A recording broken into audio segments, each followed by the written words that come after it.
Ok, donc un test. Est-ce que là, je suis bien pour partager?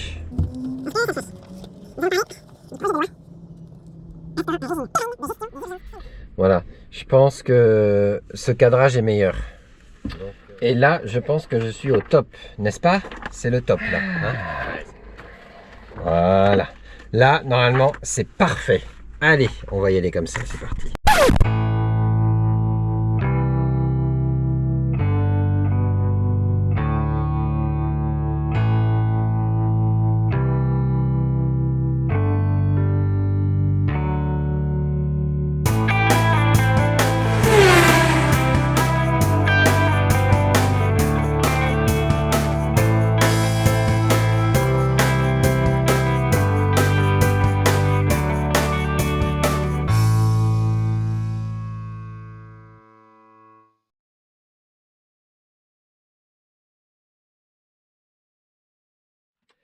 On y arrive. On y arrive, on y arrive. Alors, eh bien, abordons le sujet du projet de loi instituant un régime pérenne de gestion des urgences sanitaires. Ça, ce sont les prémices du pass sanitaire. Le 21 décembre 2020, il y a eu un projet de loi qui est passé pour instituer le pass sanitaire, mais sans l'avouer.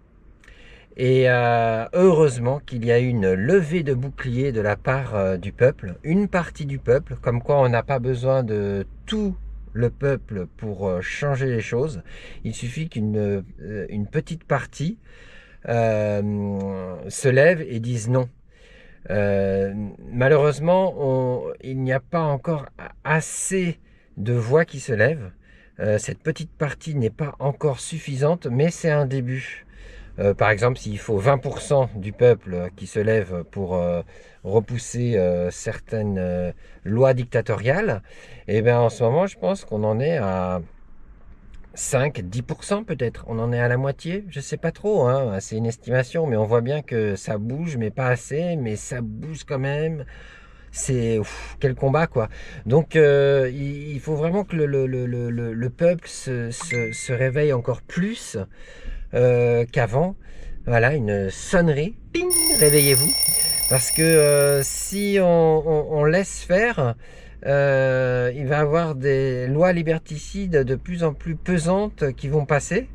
Et là, c'est la parfaite démonstration que ils ne tiennent pas parole par rapport à ce qu'ils disent, parce que avant de passer ce projet de loi, le président Macron, que son mandat soit effacé, nous a promis qu'il ne rendrait pas la vaccination obligatoire. La vaccination doit se faire de manière claire, transparente, en partageant à chaque étape toutes les informations, ce que nous savons comme ce que nous ne savons pas. Et je veux aussi être clair, je ne rendrai pas la vaccination obligatoire. Donc, bon, moi je sais que c'est un menteur, donc par définition il ment, et quand bien même il dit la vérité, ça doit se vérifier, parce qu'un menteur dit des vérités, mais il vient le mélanger avec du mensonge. Donc est-ce que c'est une vérité ou pas? On ne sait pas. Quand il dit quelque chose, on ne sait pas si c'est vrai. On ne peut pas savoir, c'est un menteur. Quand il dit quelque chose, on ne sait pas si c'est vrai. On ne peut pas savoir, c'est un menteur. Un acteur, ouais, alors, voilà, ce sera le mot plus. Bien que les acteurs ne sont pas nécessairement des menteurs, c'est pour ça aussi que je ne veux pas dire acteurs. Il y a des acteurs qui sont, ils font leur rôle, mais ils sont honnêtes dans la vie, ils ne vont pas mentir. Mais c'est vrai qu'un menteur doit être un bon acteur. Et lui, c'est pour ça qu'il a été choisi. Hein. Et donc, il nous a promis, dans ses paroles, selon cette parole qu'on peut saisir comme une promesse officielle, en tout cas officielle, il nous a dit qu'il ne rendrait pas la vaccination obligatoire. Je ne rendrai pas la vaccination obligatoire. Donc ça, c'était le 24 novembre 2020. Et qu'est-ce qu'on voit à peu près 3 semaines, un mois plus tard? Le 21 décembre 2020, C'est comme le 21 décembre 2012, à chaque fois on dirait qu'il y a quelque chose qui se passe, mais finalement il ne se passe rien. Et là, il aura pu se passer quelque chose, mais heureusement que le peuple s'est levé, une partie du peuple, heureusement. Et pourquoi? Parce que ce projet de loi est très perfide. Alors j'ai souligné le passage le plus important, bien que tout le reste est important aussi, mais disons que il y a un passage sur lequel il faut se focaliser et je vais vous le lire. Donc le Premier ministre peut, le cas échéant, dans le cadre des mesures prévues aux alinéas 1 à 5, qui sont ici, qui regroupent en gros les restrictions des confinements qu'on a vécu. C'est pas la peine de rentrer dans les détails, j'ai vérifié, ça correspond un peu à ce qu'on a déjà vécu. Donc dans ce cadre de confinement-là qu'on a pu vivre, que ce soit les confinements total, couvre-feu, donc demi-confinement, parce que le couvre-feu en fait c'est un confinement mais à mi-temps.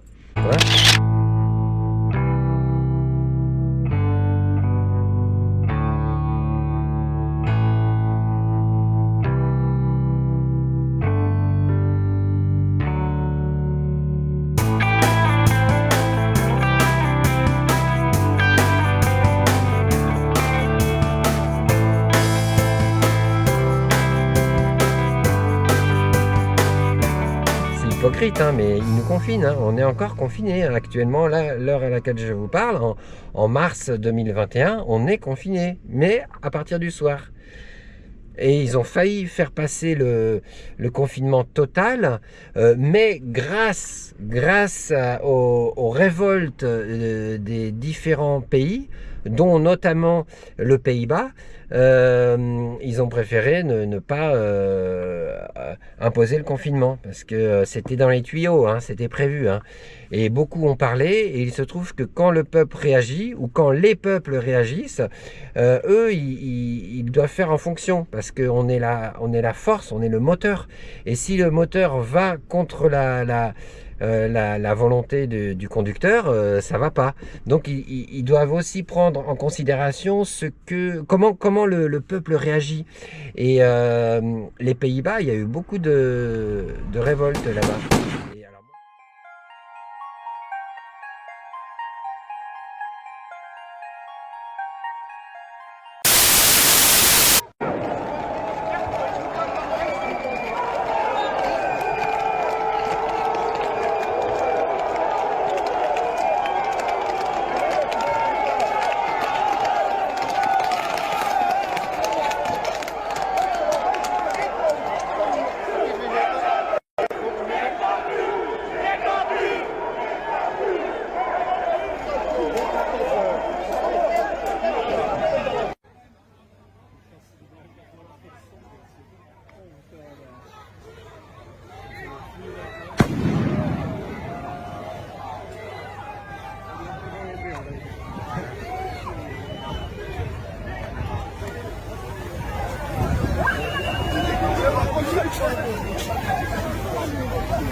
Et alors moi je ne suis pas pour la révolte, mais à un moment donné quand c'est la vie qui est en jeu, on fait comme on peut. Et là-bas ils n'ont pas forcément je sais pas toutes les conditions que nous on a ici, mais là-bas c'est peut-être plus dur s'il y a un confinement, je ne sais pas, mais en tout cas ils n'en pouvaient plus, ou ils n'ont pas du tout toléré cette mesure de confinement, et ils ont très bien réagi. Bon, c'était agressif, mais à un moment donné, quand ça commence à être la vie qui est en jeu, parce que là quand même les confinements, c'est la vie qui est en jeu, pour plusieurs. Il y en a pour qui ça va encore, comme moi ça va encore, mais je vois la pression monter, ça ira jusqu'à quand? Mais il y en a, ils défendent leur vie, c'est vital, donc c'est normal qu'ils puissent devenir agressifs, c'est l'instinct, on va dire, de survie. Les commerçants, les restaurateurs qui vont jusqu'au suicide, il y en a qui vont jusqu'au suicide. Vous vous rendez compte, le confinement, les émeutes, mais bien sûr qu'il y a des émeutes. Et il va y en avoir de plus en plus des émeutes. C'est les émeutes de la faim. Faut pas croire, on n'est pas tous des bourgeois qui effectivement pouvons nous permettre de vivre de notre capital. Enfin, je veux dire, faut arrêter 5 minutes. Il y a des gens qui travaillent dans ce pays. Il y a des gens qui souffrent dans ce pays. Il y a des gens qui sont abrutis par les charges dans ce pays. Il y a des gens qui ont du mal. Mais putain, mais les mecs qui parlent du confinement, mais qui viennent passer 24 heures chez moi, j'ai les restaurateurs chez moi. J'ai effectivement les intermittents chez moi. Les intermittents de la restauration, les intermittents de la culture. Ces types-là, ils n'ont plus rien. Il y a des mecs qui sont en fin de droit. Ils n'ont plus rien. Rien. Je veux dire, quand je vous dis rien, c'est rien. Plus rien, ils n'ont plus de quoi vivre. Demain, ça n'existe pas pour eux. Et on veut les confiner? Mais putain, mais forcément que ces mecs, ils vont prendre, c'est pas les fourches qu'ils vont prendre. À un moment donné, il va forcément y avoir un drame. C'est comme ça que ça naît une révolte. C'est comme ça que ça naît une révolution. Quand on n'est plus capable de sentir les choses et qu'on dit que finalement c'est une bande de bourgeois, de je sais pas quoi, instrumentalisés, qui, quand à un moment donné la représentation nationale n'est plus capable de faire entendre sa voix, et ce qui me permet d'ailleurs de dire une chose intéressante. On m'a beaucoup reproché d'avoir saisi le juge très régulièrement. Mais si j'avais pas saisi le juge, c'est des révolutions qu'il y aurait eu. La justice, c'est la violence légitime. C'est pour ça que c'est important que ce putain de juge fasse son boulot. Pour effectivement réguler. Parce que si le juge ne régule pas, eh ben c'est la vengeance qui devient effectivement la règle. Dans toute l'histoire de la pensée politique, c'est comme ça que ça se passe. Donc évidemment qu'il y a des révoltes. En Autriche, on a vu les policiers refuser de charger la foule, ou en tout cas enlever leur casque. On n'en peut plus, je veux dire, il faut bien comprendre qu'on n'en peut plus. Les Français, le monde entier serait capable d'accepter des mesures si elles avaient un sens. Mais on confine.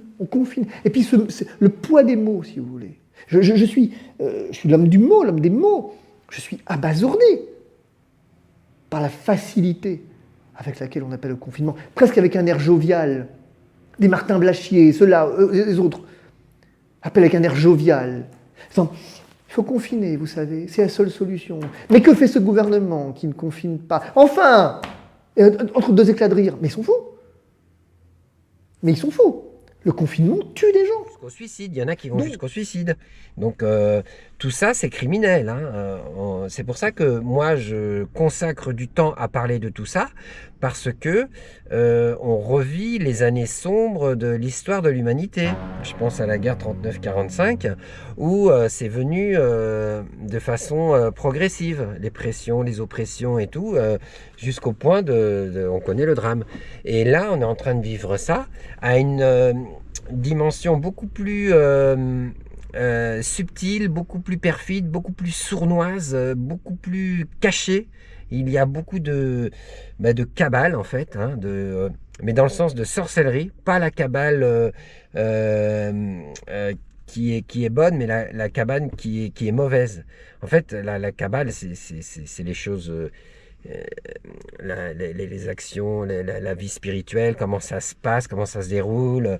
Et il y a les bonnes choses de la vie spirituelle, et il y a aussi les choses occultes. Donc il y a la cabale bonne et mauvaise, ou il y en a qui disent la cabale blanche et la cabale noire. C'est comme la magie blanche et la magie noire. Mais bon, après, voilà, c'est juste des termes pour se repérer. Et donc, c'est très psychologique cette guerre, parce que le combat spirituel, il est psychologique aussi. Et il est physique, il est à tous les niveaux. Mais et on doit prendre conscience que le combat qu'on mène, il n'est pas que charnel et que administratif. Il est premièrement spirituel, et ensuite il se répand dans tous les domaines. Et jusqu'au domaine législatif. Parce que ça répond à une loi de Torah, de devoir écrire, de devoir annoncer les choses. Ils ne peuvent pas faire passer une loi comme ça sans devoir l'écrire, sans devoir la faire valider. Heureusement d'ailleurs qu'il y a toutes ces lois de vie que Dieu a instaurées, qu'il a imposées, enfin voilà, comme la loi de l'attraction par exemple, elle nous est imposée. On ne va pas se rebeller contre, hein. C'est une loi de vie. Si je lâche quelque chose, ça tombe par terre parce que c'est attiré par la terre. C'est une loi de vie que Dieu a instaurée. Et il y en a plein d'autres, comme celle de devoir écrire acter les articles de loi. Et au début, il faut proposer un projet de loi et le faire passer au Sénat, à l'Assemblée, et que ce soit discuté, parlementé, et une fois que tout le monde est d'accord, la loi passe. Mais si elle est refusée, eh ben, elle ne peut pas passer. Et là, ils ont essayé de faire passer cette loi-là. Je la lis.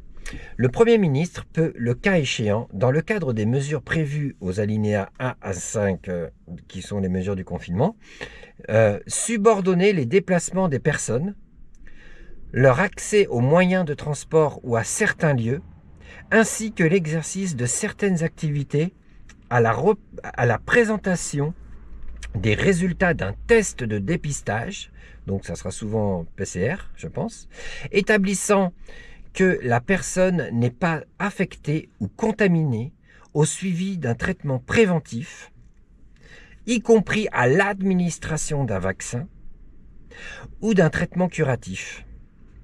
Le décret mentionné au deuxième alinéa présent article précise l'étendue de cette obligation ainsi que ses modalités d'application s'agissant notamment des catégories de personnes concernées.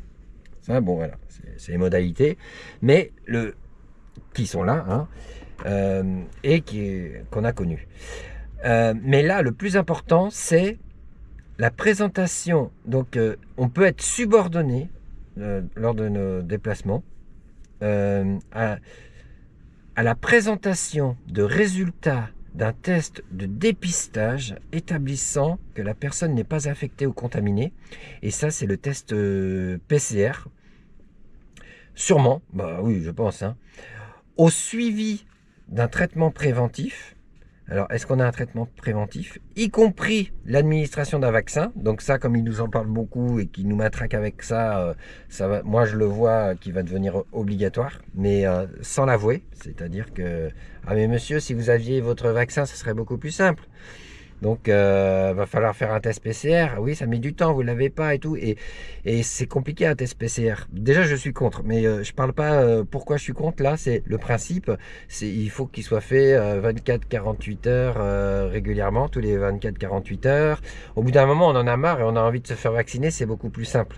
Et sur la durée, à l'usure, ils vont en avoir beaucoup comme ça. Ceux qui sont récalcitrants au vaccin, à l'usure, ils vont dire allez, je me fais vacciner. Voilà. Donc on nous pousse. Ah oui, bah oui, là c'est extraordinaire. On nous aurait dit il y a un an, donc je montre, hein, c'est le Parisien d'aujourd'hui. Hein. Nous sommes aujourd'hui, le jour où on enregistre, lundi 8 mars. On voit dans vaccination, Attal met en garde, Attal donc qui est Gabriel Attal, le porte-parole du gouvernement, n'écarte pas la possibilité d'une vaccination obligatoire pour les personnels de santé s'ils ne se mobilisent pas rapidement. Ça veut dire qu'il faut obéir rapidement. OK. Sinon c'est obligatoire. Ça s'appelle de la dictature. Comment est-ce qu'on aurait pu penser il y a seulement quelques mois ou un an qu'on nous dirait vous êtes obligés? Ça n'existe pas d'obliger des gens à se faire vacciner. Le personnel soignant, ils sont au plus près et disent bah oui, mais quand même, on entend parler des complétistes. Hein, on entend parler de ces gens qui nous disent bah oui, mais il y a quand même, ça a été fait assez vite et puis il y a peut-être des risques et puis la modification de l'ARN et tout, ça plane au-dessus de tout le monde et tous les scientifiques sont assez partagés. Certains d'ailleurs sont même sûrs. Notamment un docteur Henrion Caude, qu'on a supprimé de tous les sites, qui a perdu tous ses jobs, qui a été viré comme une merde de partout, parce qu'elle dit, moi je connais bien l'ARN, et donc nous sommes des cobayes un petit peu, et moi je ne suis pas une tomate, et je n'ai pas envie qu'on me modifie, tant soit peu génétiquement. Donc par exemple, moi qui suis là devant moi, je ne me ferai pas vacciner contre un virus qui ne tue personne, hein, pratiquement personne, c'est-à-dire 10, 20, 30 fois moins que la grippe, hein, par exemple, et on n'oblige pas les gens, les seniors, on leur propose de se faire vacciner chaque année contre cette grippe qui, entre parenthèses, pour la petite histoire, elle fait à peu près 20 000 morts par an, mais cette année, pas du tout, 0. Tu vois, on se demande, on dit, hé, Raymond, c'est toi qui t'es occupé des morts de la grippe, là? Bah, parce qu'on les retrouve pas. Il y en a pas cette année. Ah bon? Comment ça se fait? Ben, ils sont où? C'est qui les a rangés? Ben, ils sont rangés. Ils sont rangés dans les morts du Covid. Ça fait déjà 20 000 de moins. Tu vois, c'est pas possible de vivre dans un monde où on te demande d'avoir confiance en des gens qui nous disent tout et leur contraire en permanence. Ça n'existe pas. Alors, donc, il faut bien qu'il y ait des gens, ceux qui ont des couilles doivent les sortir. Je fais partie de ceux-là. On nous pousse. Voilà. Ou d'un traitement curatif. Voilà. Mais le traitement curatif, parce que soit ils proposent le vaccin, soit un traitement curatif, mais le traitement curatif, c'est quoi? Bah, c'est tous les traitements qu'ils refusent, comme l'hydroxychloroquine, l'azithromycine, l'ivermectine récemment, alors que c'est super efficace. On comprend pas. Donc le traitement curatif, ils le refusent, avec des fausses études, hein, bien sûr, hein, qui démontrent qu'ils ne sont pas bons, alors qu'ils sont très très bons. Donc on en revient à l'administration d'un vaccin. Voilà. Et tout ça, en fait, cette loi, elle a été refusée quand elle est passée le 21 décembre, pendant la période des fêtes de Noël, là où les gens sont un petit peu moins vigilants. C'est une bonne stratégie, mais il y en a qui ont veillé. Et donc, ça a été refusé.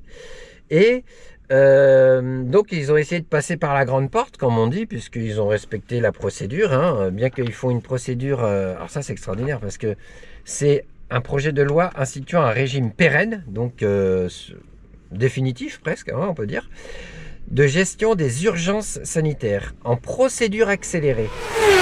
Donc si on dit rien, en 2-3 jours, c'est réglé l'affaire, hein. Heureusement qu'il y a eu une réaction du peuple, hein. Mais c'est marrant parce que pour un régime pérenne, ils font ça en procédure accélérée, alors que normalement, ça doit être étudié avec sagesse, en prenant le temps, parce que c'est pérenne.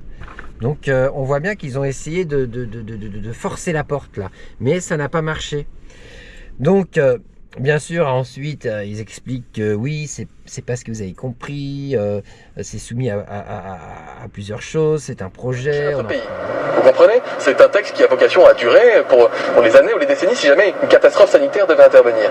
Et donc ce texte, il envisage tous les cas de figure. Et donc il y a un article, oui, qui dit que les libertés de mouvement dans certaines situations pourraient être corrélées au fait d'être soi-même protégé contre une maladie, ou parce qu'on est immunisé naturellement, ou parce qu'on a été vacciné, ou parce qu'on prend un traitement, etc. Donc c'est un cas de figure très large. Je le redis, la vaccination contre le Covid-19 n'est pas obligatoire. C'était un engagement du président de la République, du Premier ministre. J'ai eu l'occasion également de le rappeler. Donc nous sommes là dans l'examen d'un texte. Vous inquiétez, on va discuter de cela évidemment avec la représentation nationale, avec les députés, avec les sénateurs. C'est un texte qui a vocation à faire son chemin, à mûrir. Encore une fois, ce qui est fondamental, déjà dans l'urgence, c'est de ne pas perdre les outils juridiques qui nous permettent de protéger la population. Ça, c'est fondamental.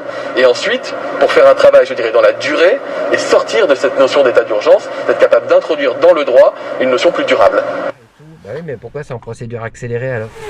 On voit bien que si on n'avait rien dit, ça aurait été voté, c'est tout.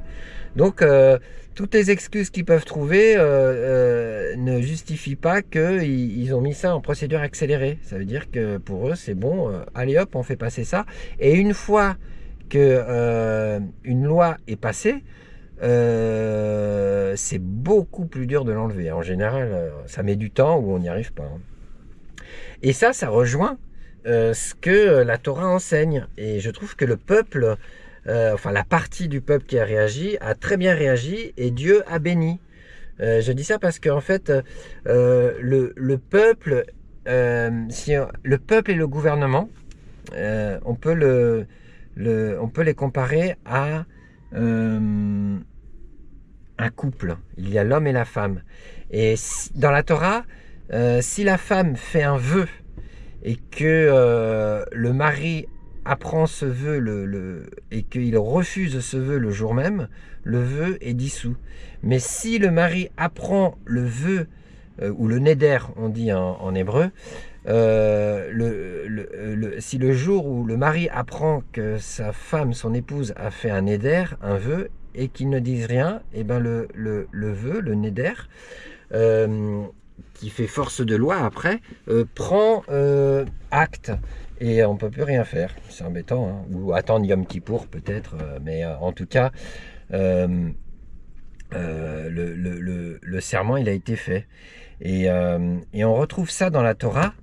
Je trouve que le peuple français, la partie du peuple qui a réagi, a refusé ce vœu. Parce que le peuple, c'est la force, c'est le moteur, c'est comparable à l'homme. Et le gouvernement, c'est celui qui peut faire les articles de loi, les vœux, et il est soumis quand même au peuple, et il est comparable à la femme. Alors quand je dis soumis, c'est pas dans le sens péjoratif, hein, c'est dans le sens une aide. Il est une aide, parce que la femme a été créée pour être une aide pour l'homme, mais il faut le voir du bon œil, hein, c'est pas quelque chose de négatif, hein. C'est une aide, c'est vraiment en complément en fait, parce que l'homme tout seul ça va pas, comme la femme toute seule ça va pas, il faut ce couple, et Dieu a permis cela. Et il ne faut pas oublier que la femme est une partie de l'homme, c'est-à-dire que la femme est un homme aussi. Elle a été extraite de la côte de l'homme. Alors, prenez-le comme une image, comme... on en reparlera parce que c'est un sujet vachement intéressant, mais je ne veux pas m'attarder sur ça. Il faut juste voir comment les choses fonctionnent selon la Torah, c'est-à-dire selon l'enseignement de la lumière divine. C'est ça la Torah. Or-a. T comme Talmid, comme étudiant. Or comme lumière en hébreu, et ha, le he, c'est l'action, quoi, le souffle de Dieu. Donc Torah, c'est l'enseignement de la lumière divine. Mais c'est pas une religion. Faut pas croire que la Torah, c'est pour les Juifs. C'est pour les Juifs, oui, mais ils sont censés nous expliquer ces choses. Alors ils le font plus ou moins bien. Donc c'est pour ça que les nations ne sont pas venues encore à la Torah. Parce que ça n'a pas été encore bien communiqué, le message de la Torah. Donc c'est aussi pour ça que moi j'en parle là. Alors juste avant, je vais faire un changement de batterie parce que sinon je crois que ça va s'arrêter. Donc à tout de suite, je vous reprends. Ok. Donc on reprend, hein. Il y a eu une petite interruption, j'espère que tout est ok.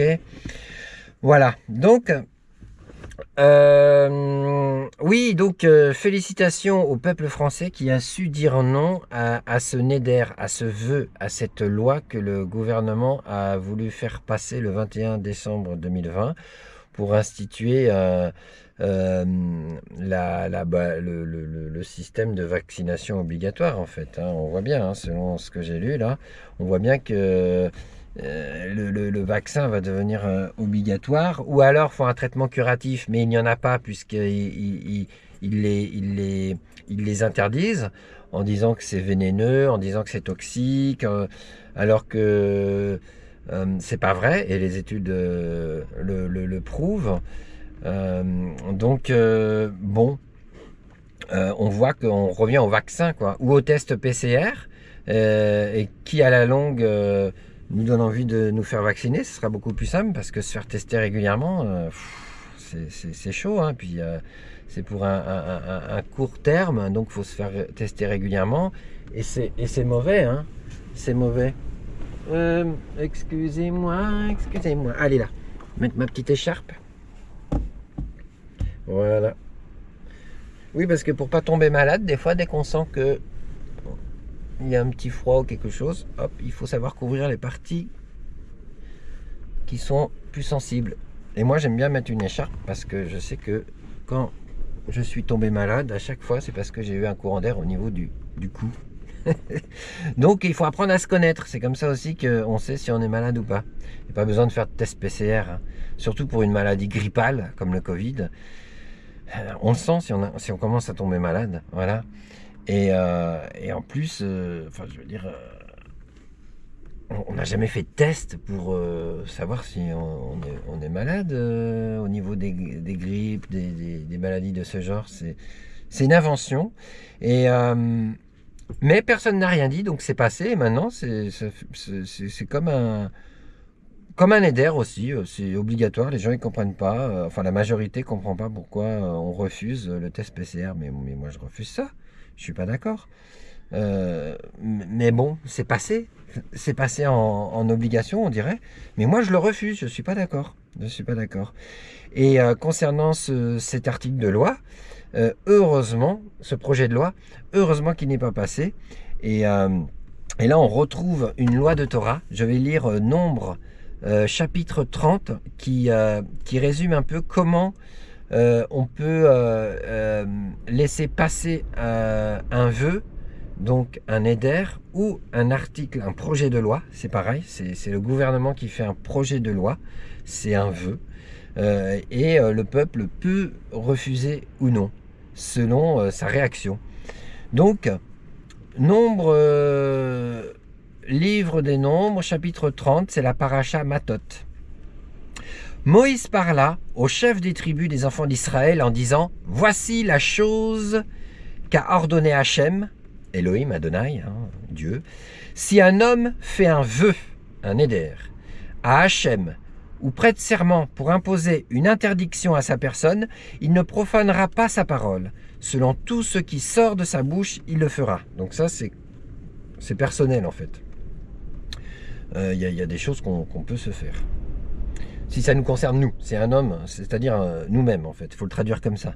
Donc là, ça ne nous concerne que nous, donc attention à ce qui sort de notre bouche, parce qu'on peut faire des vœux, et ça peut se transformer en bénédiction ou malédiction, si on s'impose des choses qui sont insensées. Donc faisons attention. Le pouvoir de la parole, c'est très puissant, c'est la vie ou la mort. Et ouais, on ne se rend pas compte, mais c'est ça. Et si une femme, donc ici, le gouvernement, fait un vœu à Hachem, ou s'impose une interdiction dans la maison de son père, dans sa jeunesse, et que son père ait entendu son vœu ou son interdiction qu'elle a imposée à sa personne, et que son père ait gardé le silence à son sujet, donc le père ou son mari, la personne qui est responsable de la femme, voilà, parce que ou responsable du gouvernement. Et il faut savoir que c'est le peuple qui est responsable du gouvernement. Et oui, on a les dirigeants qu'on mérite, comme on dit. C'est nous qui les choisissons. Par intention, ou par passivité, ou parce qu'on ne veille pas, mais c'est de notre faute. C'est de notre faute. Donc, on est soit comparable au père ou au mari, à celui qui a quand même une autorité face au gouvernement. Mais on leur remet la direction des tâches. Donc on peut leur faire confiance normalement. Et c'est eux qui vont quand même gérer les choses. Mais c'est nous qui pouvons dire oui ou non. C'est ça le vrai sens. Parce que là maintenant, puisqu'on est entré en dictature, c'est le gouvernement qui décide lui-même et il nous impose. Non, c'est pas ça normalement. La vérité, quand tout va bien, c'est que le gouvernement gère les choses du pays, à condition que le peuple approuve et qu'il y a un consensus. Et il ne faut pas qu'ils imposent comme ça sans nous concerter. Non, c'est pas comme ça que ça marche. Donc en fait, on voit bien qu'il y a une inversion des rôles, tout est perverti. Et c'est pour ça qu'il faut revenir à la Torah. La Torah nous enseigne la vérité, nous enseigne, c'est précieux la Torah. Ben oui, l'enseignement de la lumière divine. Ce n'est pas que pour les Juifs, c'est pour tout le monde. Quiconque vit sur terre et en tant qu'être humain doit étudier la Torah. C'est pour son bien, c'est pour connaître les lois de la vie. C'est pas pour une religion. Là, je vous fais pas de la religion, là, je vous fais de la vie, les lois de la vie. Ah, c'est pas possible. Hein. Non, parce que trop de fois j'entends dire ah, la Torah, ta religion. Mais c'est pas une religion, je te parle pas du judaïsme des juifs, là, les rituels et tout ça. C'est bien, mais ça c'est une question de goût, après on fait comme on veut. Mais surtout ce qu'il faut étudier, c'est ça. C'est ça, comment ça fonctionne, c'est ça qui est important. Et on le voit là. Le peuple qui a bien réagi, qui a dit non à cet article, à ce projet de loi, il a appliqué la Torah sans même s'en rendre compte. Maintenant, c'est bien de faire le lien entre ce qui a été correctement fait par le peuple et avec ce que la Torah enseigne. Et on y est, c'est merveilleux. Donc, et garder le silence à ce sujet, les vœux. Donc, et que son père ait entendu et que son père ait gardé le silence à son sujet, tous ses vœux seront en vigueur et toute interdiction qu'elle a imposée à sa personne sera en vigueur. Mais si son père, voilà, l'a retenu le jour où il l'a entendu, tous ses vœux ou interdictions qu'elle a imposées à sa personne ne seront pas en vigueur et Hachem lui pardonnera car son père l'a retenu. Ou son mari, un peu plus loin, et je ne vais pas tout lire, il y a aussi le mari. Le mari qui peut dire non, chérie, tu as fait ce vœu, là je l'apprends et je dis non à ce vœu. Mais bien sûr, je parle dans une vie saine, c'est-à-dire que c'est quand le mari va entendre le vœu, il sait très bien que c'est mauvais, que c'est une erreur de sa femme. On sait bien, il faut être sain, il faut avoir des pensées saines, parce que sinon on peut tout pervertir. Et là, en fait, le peuple, il a bien réagi, et c'est pour ça que la loi n'a pas pu passer en procédure accélérée. Sinon, en l'espace de quelques jours, ça aurait été acté. Et en ce moment même, on devrait présenter un vaccin ou quelque chose. Mais bon, en même temps, il n'y a pas non plus tout le peuple qui peut être vacciné. Donc, néanmoins, ça aurait été déjà passé. Mais comme ça a été repoussé, grâce au peuple, et là, ça me fait penser à un autre commentaire, ils n'ont pas pu le valider. Le projet de loi, il est toujours en projet de loi. Et ça, c'est bien. Vœux et serments, ça c'est les commentaires de la tradition juive qui va parler de ce que j'ai lu là. Dans ce chapitre, la Torah donne à la personne la possibilité d'agir dans un domaine réservé jusque-là exclusivement à Dieu. Instituer un nouveau statut halachique.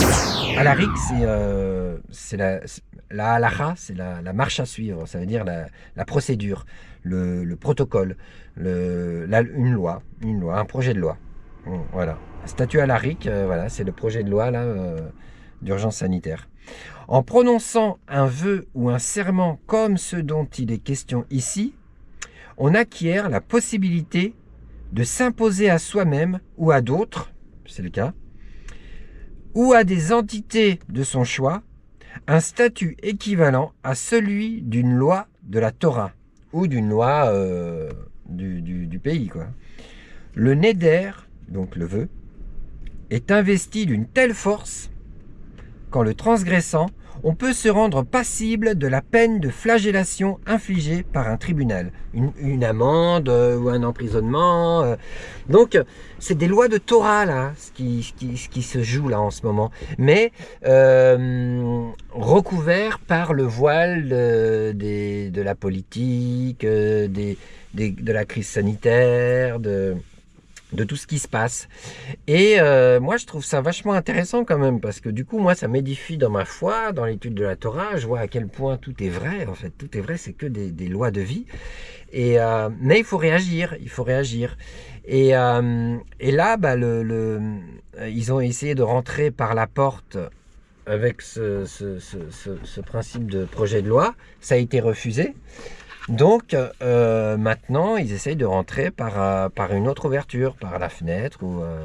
Ils passent pas par la grande porte maintenant. Ils passent par le côté séduction, les beaux discours, le côté commercial. Et c'est ce que j'ai vu, c'est ce que j'ai noté quand j'ai vu...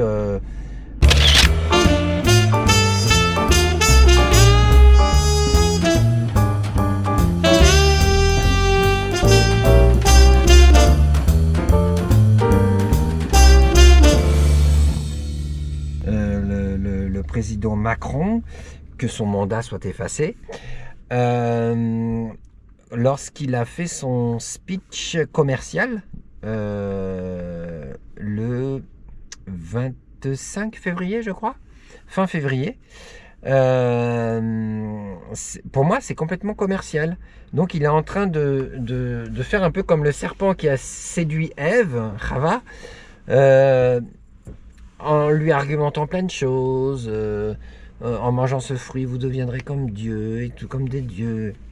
Plein de choses. Elle a été séduite, elle a croqué le fruit.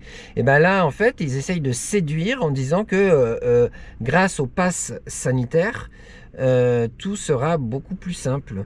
On pourra réaccéder à la vie d'avant. Alors qu'en fait, c'est la nouvelle norme qu'ils instaurent. Mais ils disent que c'est comme avant. Mais c'est la nouvelle norme. Et la nouvelle norme, c'est le projet des tyrans de ce monde, hein, les super riches psychopathes fous des tyrans. Hein. Et la nouvelle norme, bah, c'est ne plus vivre comme avant. Mais ça, ils n'en parlent pas. Hein. Mais on ne vivra plus comme avant parce qu'on aura l'obligation d'avoir un pass sanitaire. Alors au début, ils disent que le vaccin n'est pas obligatoire. Mais c'est le pass sanitaire qui devient obligatoire. Et le pass sanitaire, l'avantage, c'est que c'est comme un fourre-tout. C'est qu'ils pourront tout mettre dedans. Et à un moment donné, hop, ils vont mettre la vaccination obligatoire. Mais ils le feront plus tard. Parce que Macron, que son mandat soit effacé, il a dit qu'il ne rendrait pas la vaccination obligatoire. Mais ça n'engage qu'à lui. En 2022, là, il va avoir les nouvelles élections. Et s'il y a un nouveau président, cette personne-là pourra changer. Donc ça deviendra obligatoire.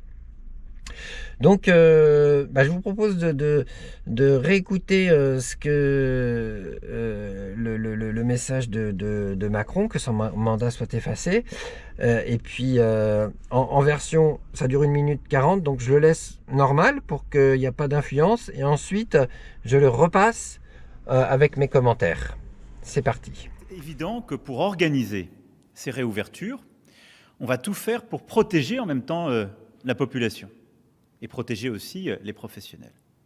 Et donc, nous allons mettre en place une organisation à travers ce que j'appellerais un pass sanitaire. C'est-à-dire, on va demander à ce que d'abord les gens s'enregistrent pour faciliter, vous savez, le système d'alerte. C'est-à-dire que si quelqu'un est venu à un tel événement dans un lieu public, qu'il puisse s'être enregistré avec un code, de la manière la plus simple et la plus numérique qui soit, et qu'on puisse non seulement qui puisse alerter de manière automatique, mais qu'on puisse retrouver beaucoup plus facilement ces cas contacts. Ce qu'on commence à faire depuis plusieurs mois avec tous anti-Covid, mais on le fera de manière beaucoup plus efficace. Sans doute, on pourra intégrer des éléments de tests négatifs récents. On demande dans beaucoup de situations d'avoir des tests de 48 ou 72 heures qui vous mettent négatif. Ça peut être aussi un instrument. On pourra regarder aussi si vous avez été vacciné. Je ne vais pas ici préempter ce sujet, mais c'est un sujet important pour permettre de réouvrir ces lieux, qui va poser beaucoup de questions techniques, de respect des données individuelles, d'organisation de nos libertés. Donc il faut préparer dès maintenant, techniquement, politiquement, juridiquement ce sujet. Et ça, ce sera dans nos pays pour la réouverture de beaucoup d'activités. J'attire tout de suite l'attention sur le fait que, quand je dis passe sanitaire, c'est que ça ne peut pas être soumis au vaccin. Parce que si on arrive à un moment dans le printemps à rouvrir certains de ces lieux, nous ne saurions conditionner leur accès à une vaccination, alors même que nous n'aurions même pas ouvert la vaccination aux plus jeunes d'entre nous. Ce serait invraisemblable. Donc il ne faut pas le lier au vaccin, c'est plus complexe que ça. C'est un ensemble qui permettra de mieux tester, d'identifier les gens et d'utiliser sans doute aussi les tests. Voilà, donc maintenant, on va le faire avec mes commentaires. C'est parti. Pour organiser ces réouvertures, on va tout faire pour protéger en même temps la population et protéger aussi les professionnels. On n'a pas besoin de protéger les gens en bonne santé. Et les personnes à risque doivent se responsabiliser, c'est tout. Et donc, nous allons mettre en place une organisation à travers ce que j'appellerais un pass sanitaire. C'est-à-dire, on va demander à ce que d'abord les gens s'enregistrent pour faciliter, vous savez, le système d'alerte. C'est-à-dire que si quelqu'un est venu à un tel événement dans un lieu public, qu'il puisse s'être enregistré avec un code, de la manière la plus simple et la plus numérique qui soit, et qu'on puisse non seulement qui puisse alerter de manière automatique, mais qu'on puisse retrouver beaucoup plus facilement ces cas contacts. Les cas contacts ne sont pratiquement jamais malades. C'est une fumisterie pour mieux nous pister. Ce qu'on commence à faire depuis plusieurs mois avec tous anti-Covid, on le fera de manière beaucoup plus efficace. Tous anti-Covid n'a pas vraiment connu le succès attendu. L'efficacité se fera alors par ce projet de passe obligatoire. Sans doute, on pourra intégrer des éléments de tests négatifs récents. Les tests PCR sont le plus souvent faux et leur réglage souvent biaisé. On demande dans beaucoup de situations d'avoir des tests de 48 ou 72 heures qui vous mettent négatif. Ça peut être aussi un instrument. On pourra regarder aussi si vous avez été vacciné. Ça y est, il annonce la vaccination, mais en disant que ce n'est pas encore prêt. Je ne vais pas ici préempter ce sujet, mais c'est un sujet important pour permettre de réouvrir ces lieux, qui va poser beaucoup de questions techniques, de respect des données individuelles, d'organisation de nos libertés. Le mot liberté est écorché. C'est assez révélateur. Donc il faut préparer dès maintenant, techniquement, politiquement, juridiquement ce sujet.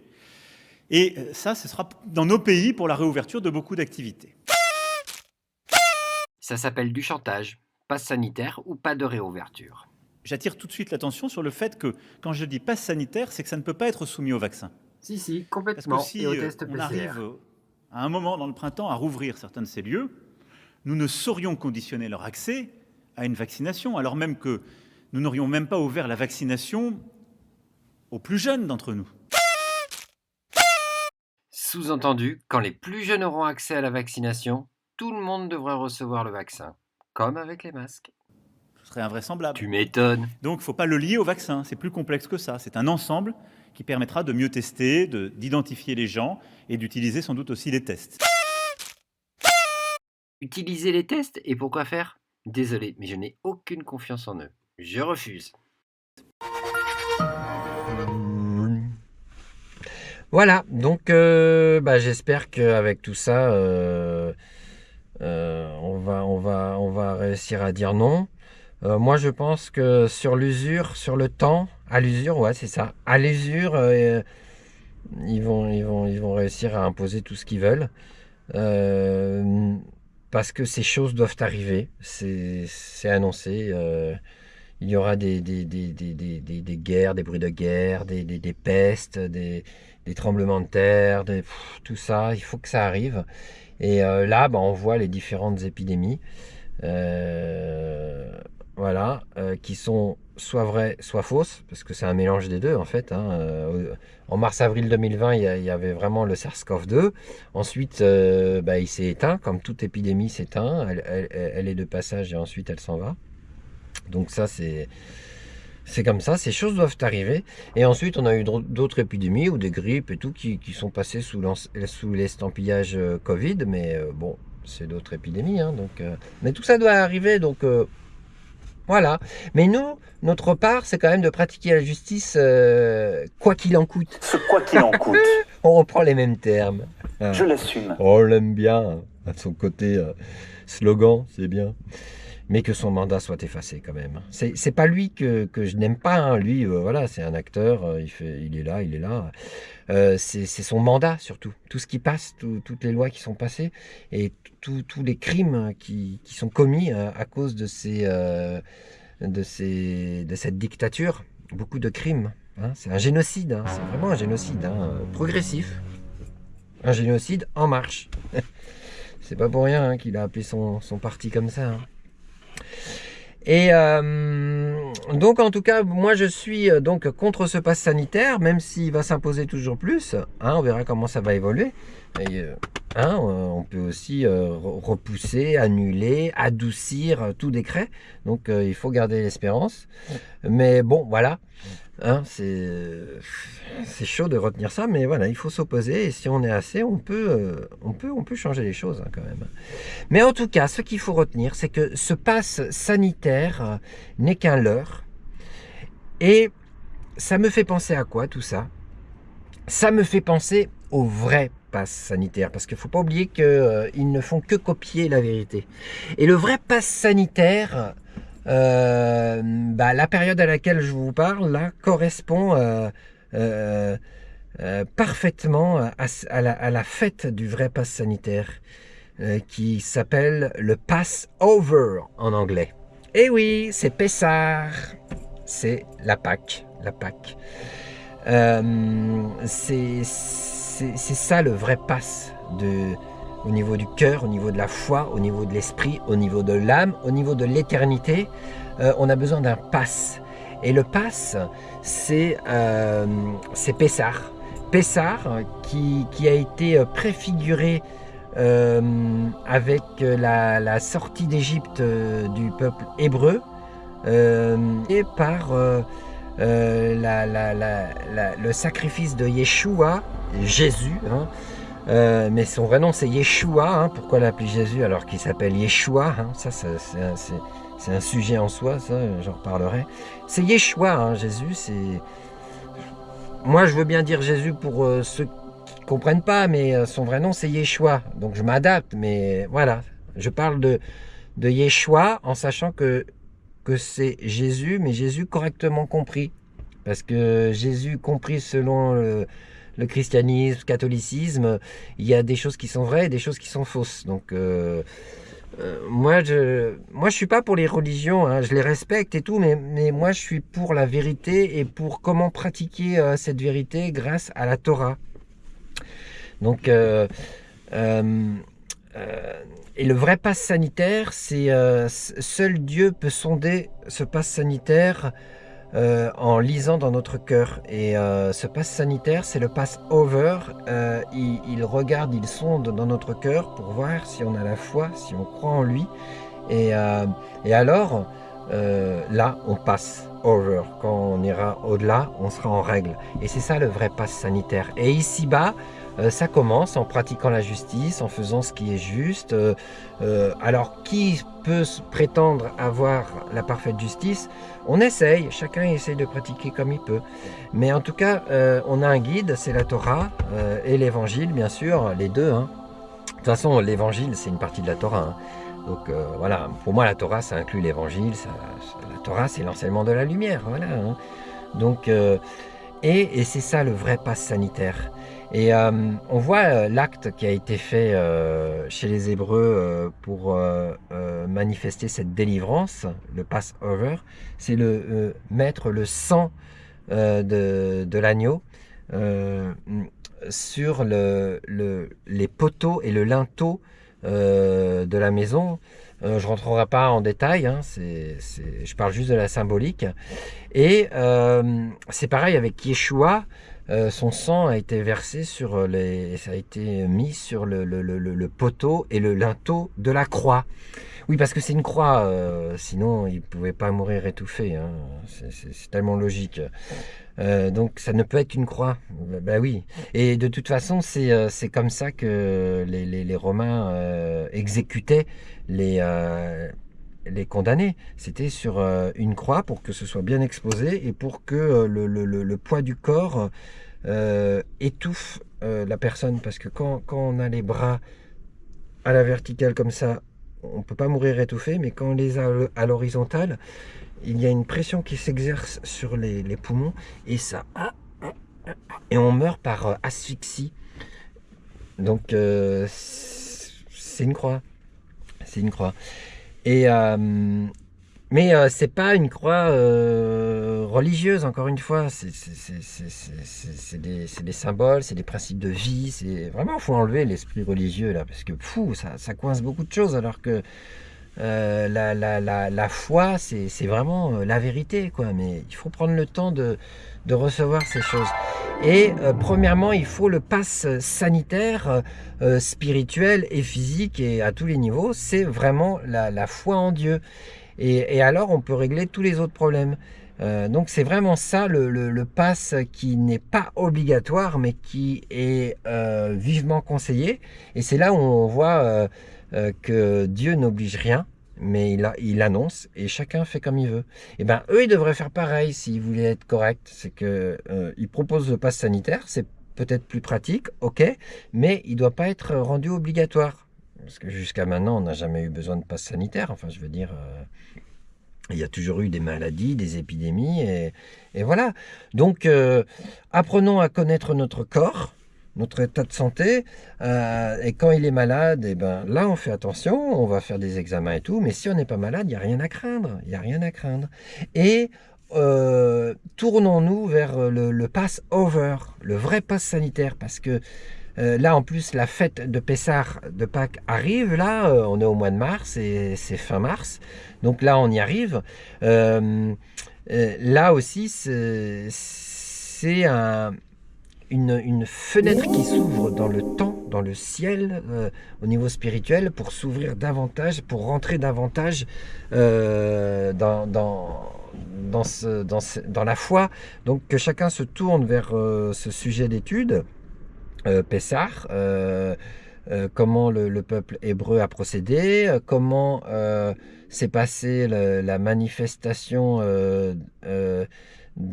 qui était la préfiguration oh là, je m'embrouille dans les manifestations, préfiguration. Bref, il y a le premier acte qui est le sang qui a été mis sur les poteaux et le linteau des maisons. L'ange exterminateur, donc le virus, on va dire, il est passé. Il a vu qu'il y avait ce pass sanitaire spirituel. Il n'a rien fait, il a continué. Ou l'agent de police, et on est en règle et tout va bien. Et ben, on doit avoir ça par rapport à Dieu, et alors on aura une bonne conscience. Et ce geste symbolique, c'était la préfiguration de ce que Yeshua a fait. Oh, il y a ma femme qui arrive. Je vous reprends plus tard. Voilà. Donc, voilà, ma femme est revenue. Et là, elle est repartie faire une petite course. Moi, j'évite d'aller dans les magasins tant que possible. S'il y a besoin, j'y vais. Mais j'évite parce qu'il faut mettre ce satané masque. Et je suis contre ce masque parce que c'est trop de symbolique, de cabale noire, de sorcellerie. J'ai horreur de ça. Donc, mais bon, j'ai fait une vidéo sur ça. Hein.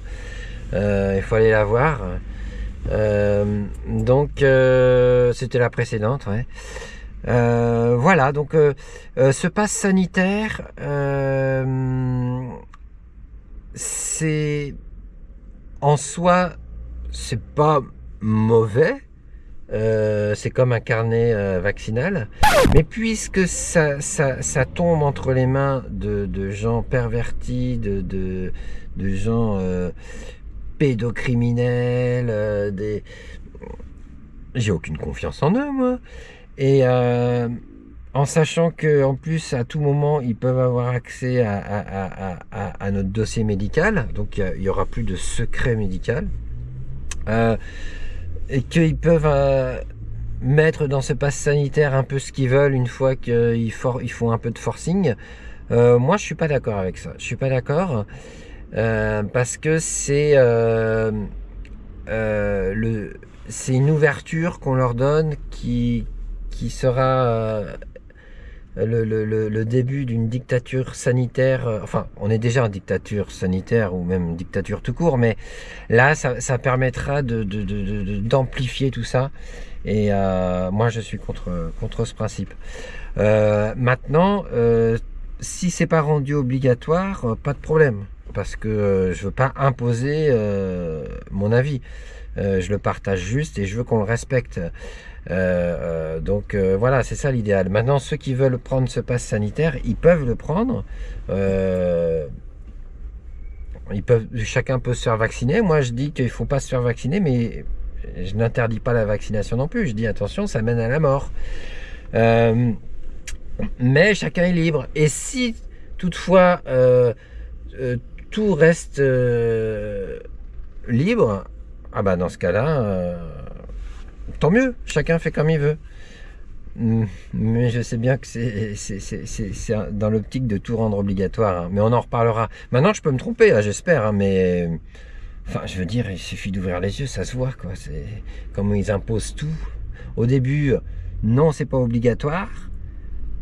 Et ensuite, c'est obligatoire. Ils nous l'ont fait plein de fois, ce coup. Donc, quand ils annoncent que quelque chose n'est pas obligatoire, c'est pour le rendre obligatoire après. Ils le font tout le temps, ça. Donc voilà, c'est ce que je voulais partager. Donc le vrai pass sanitaire, c'est pass over, c'est Pessar, c'est on doit avoir une conscience pure devant Dieu parce que nos fautes, nos péchés, nos avérotes sont pardonnés, effacés. On s'est repenti, on a fait teshuva, on a reconnu que on a besoin de Dieu, qu'on a besoin de marcher par la foi et que quand notre passage sur Terre est juste une préparation pour la suite, et donc là il faudra vraiment ce pass sanitaire spirituel et pour être en règle devant Dieu. C'est ça le vrai pass sanitaire, et celui qu'ils essayent de nous imposer, bah, c'est une arnaque. Alors maintenant, chacun fait comme il veut. Moi, je donne mon avis, c'est ma participation. J'en parle autour de moi, je peux faire que ça à mon échelle. J'ai pas d'autres moyens. Donc, n'hésitez pas à partager cette vidéo, même si peut-être elle est un peu longue, désolé. Mais bon, c'est des sujets, il faut prendre quand même le temps d'expliquer. Et que chacun fasse comme il veut. Si rien n'est rendu obligatoire, bah moi voilà. Tout va bien, j'ai mon avis, ma conviction, je la partage, mais je ne l'impose pas. Et si le pass sanitaire, ça peut être pareil, s'il est encouragé mais pas imposé, ben, il n'y a pas de problème. Voilà, donc j'espère qu'on pourra trouver un compromis dans tout ça. Et quoi qu'il en soit, la volonté de l'Éternel s'accomplit. C'est juste qu'on est en train de la découvrir et chacun a sa part à faire. Et moi, je fais la mienne comme ça. Voilà. Allez, à bientôt pour la suite, on va voir comment ça va se passer. À bientôt.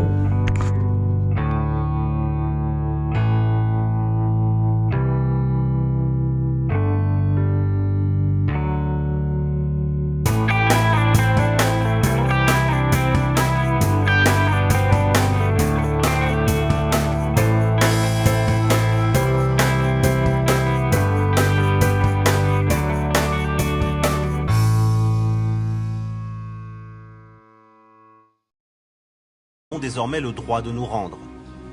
T'as vu là? Chenille, c'est vers là en fait.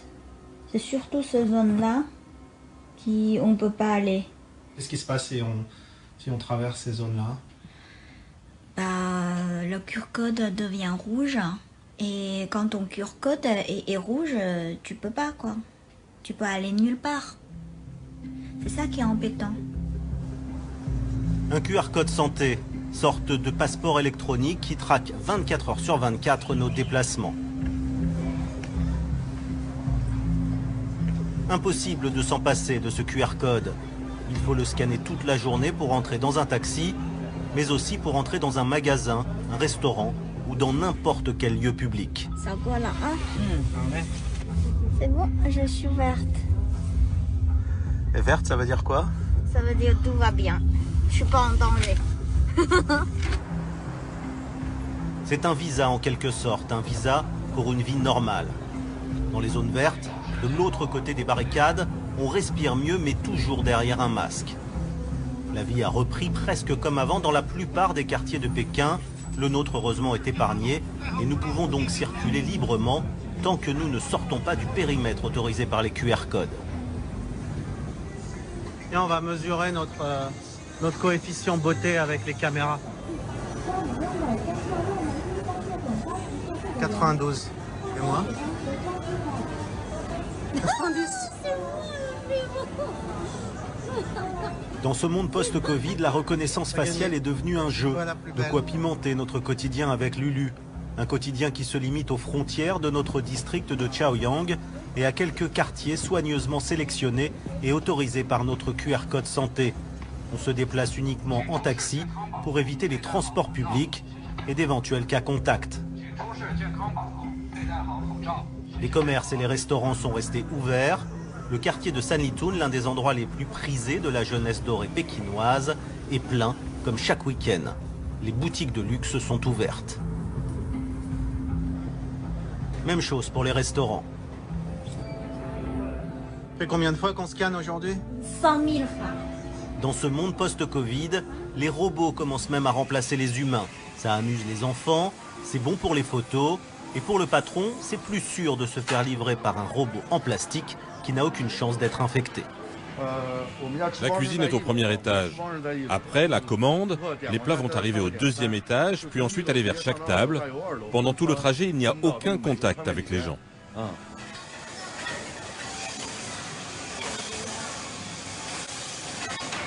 Cette robotique sanitaire a ses limites.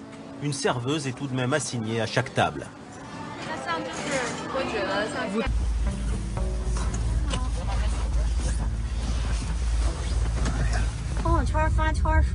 J'ai vu sur ma page WeChat qu'il y a aussi des chauffeurs qui sont allés se faire vacciner. Oui, moi je suis vacciné depuis hier. Vous l'avez fait hier? Ah oui, tous les chauffeurs de Pékin vont être vaccinés en seulement 3 jours. Tout Pékin? Ah oui. En 3 jours? Oui, oui. Waouh!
On dit, hé, Raymond, c'est toi qui t'es occupé des morts de la grippe, là? Bah, parce qu'on les retrouve pas. Il y en a pas cette année. Ah bon? Comment ça se fait? Ben, ils sont où? C'est qui les a rangés? Ben, ils sont rangés. Ils sont rangés dans les morts du Covid. Ça fait déjà 20 000 de moins.